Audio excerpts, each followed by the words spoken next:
guys, my name is Angie. I'm Walter. Hi, I'm Laura. And I'm Luke, and today we're going to be talking about how are the negative and positive effects of Juul being communicated among the Rollins College students on Instagram. First, we want to lay down what is Juul. Juul is obviously an e-cigarette. It's shaped like a USB drive, kind of. It's obviously become the most popular of the smoking devices, definitely amongst the millennial generation, especially.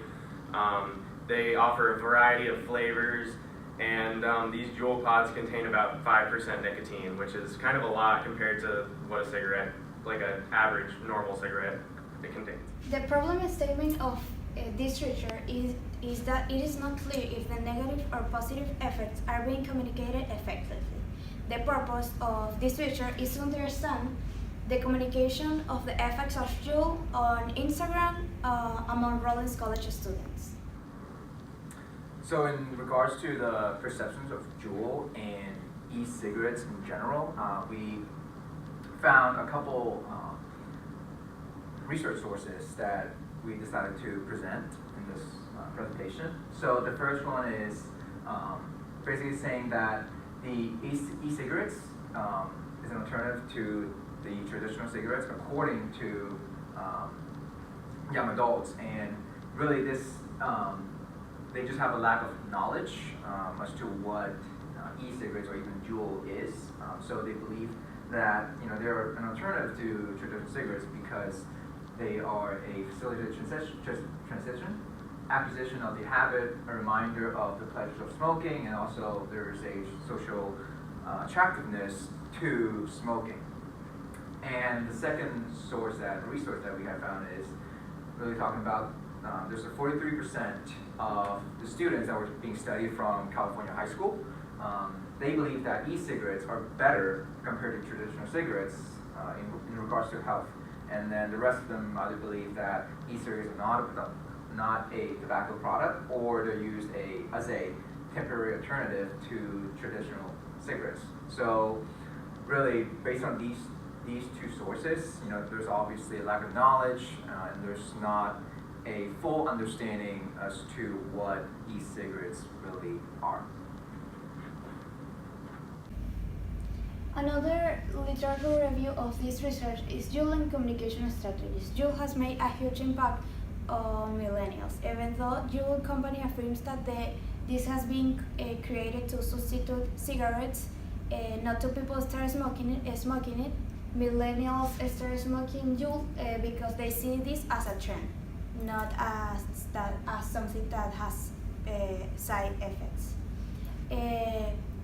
Millennials has been increasing the use of Juul because they communicate about it on social media platforms as an Instagram, that they have created their own vaping vernacular as Juul vaping, Paramore Juul Nation, etc.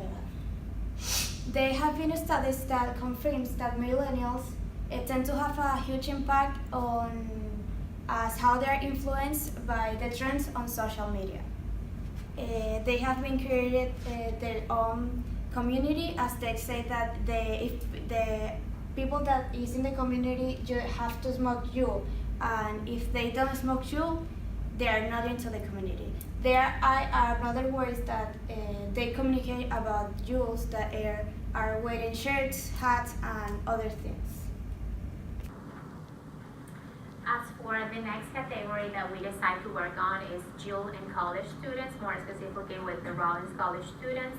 We found out, and as the CDC mentioned in their website, that tobacco use remains the single largest preventable cause of death disease in the United States. So in order to find and develop a better plan to help individuals who consume tobacco quit tobacco or find a better option to that, the Juul company developed a better and healthier option than smoking e-cigarettes. And also another research showed that Juuls have quickly gained popularity among college students as they are seen as an accessory that is small, cool, and with a variety of flavors. And also another study showed that the popular use of Juul among college students is now becoming an epidemic, and that almost every single student at any college campus dorms are using it, not because maybe they are tobacco consumers, but just because it's something that is perceived as cool by other college students. So we had 2 research questions. The first one is, do Rollins College students communicate about the effects of Juul on Instagram? And second is, do Rollins College students see peers communicate about the effects of Juul on Instagram? As for our methodology, our research was both qualitative research and quantitative. For the qualitative component, we used interviews, and in that case, we interview a staff from the Wellness Center here at Rollins College. Then for the recruitment part, we send an email recruitment where we explain who we are and what was the purpose of our research.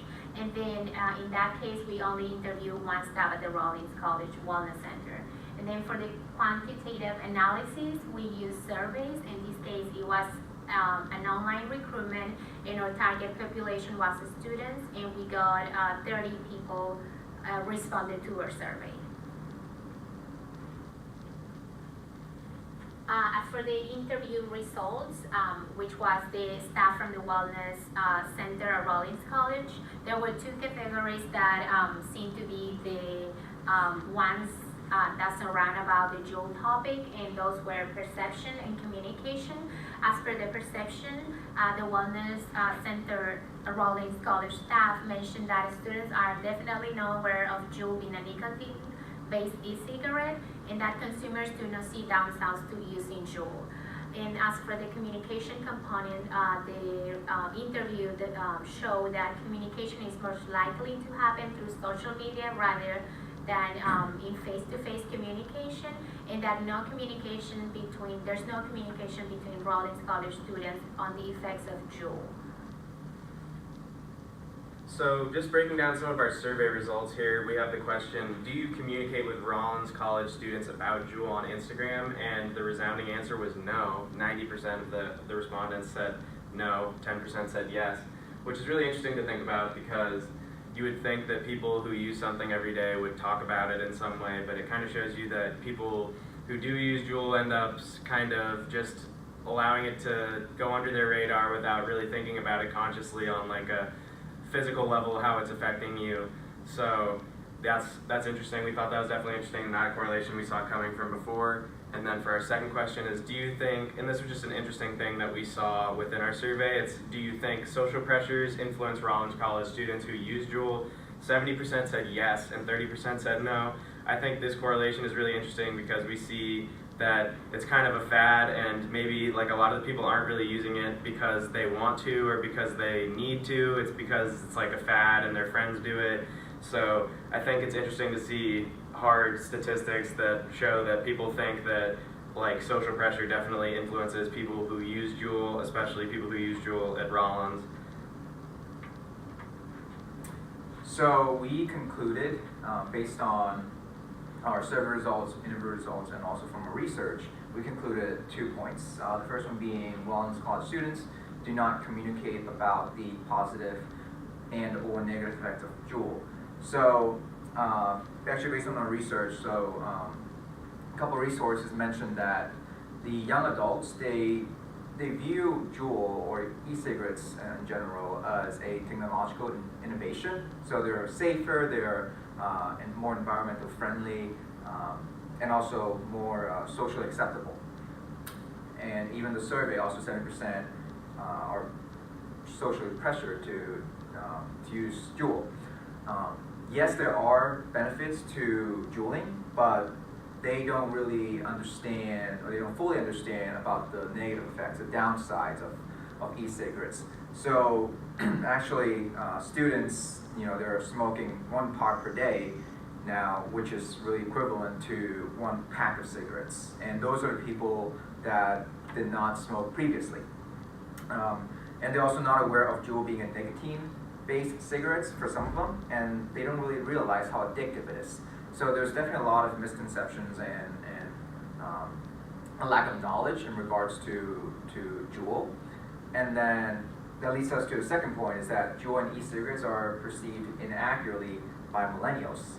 And that, again, stems from the lack of knowledge and lack of, lack of knowledge and also the exposure to their friends, family, and even just people on the streets juuling, and they just don't really fully understand the downsides in regards to health, that aspect. And then another thing I want to mention is the social media aspect of it, particularly Instagram. So obviously not just on Instagram or social media platforms, there are obviously a lot of advertisements that are marketing Juul. So obviously their messages are going to be mainly about the positive effects of Juul. And when people see that, they don't do their research, they don't do their part in really understanding what's the other side, what's the downside of juuling besides being a safer option, being a more environmentally acceptable option compared to a traditional cigarette. So, and again, social media platforms, they don't really facilitate conversations in regards to the negative and positive effects of Juul. So that's another problem that we saw as well. So these are the implications of research. We're going to start with what we had during our midterm just to kind of allow us to compare and contrast. So we expected to use the information from our research to determine whether or not Rollins College students are communicating about the negative or positive effects of Juul on Instagram. We also were anticipating finding how the different communication methods and channels are used on Instagram and how that can impact Rollins College, how the Rollins College students perceive Juul. Upon completion of our research, we are unable to create a correlation between social media and Juul use, and we did not find that people communicate about Juul on Instagram. However, our survey did conclude that social pressure plays a role in Juul's rise to popularity. So we can see that was the most common thread that we saw, that it seemed like social pressure and other people using it, kind of peer pressure, was definitely the biggest influence in people choosing to use it, not for the reason of using it to be like a cigarette deterrent or a traditional cigarette alternative. They're just using it because it's like a fad and they think it's cool and their friends are doing it. And this is just like kind of allowing such a negative behavior to persist without even talking about the negative effects of it, which is very alarming to think about.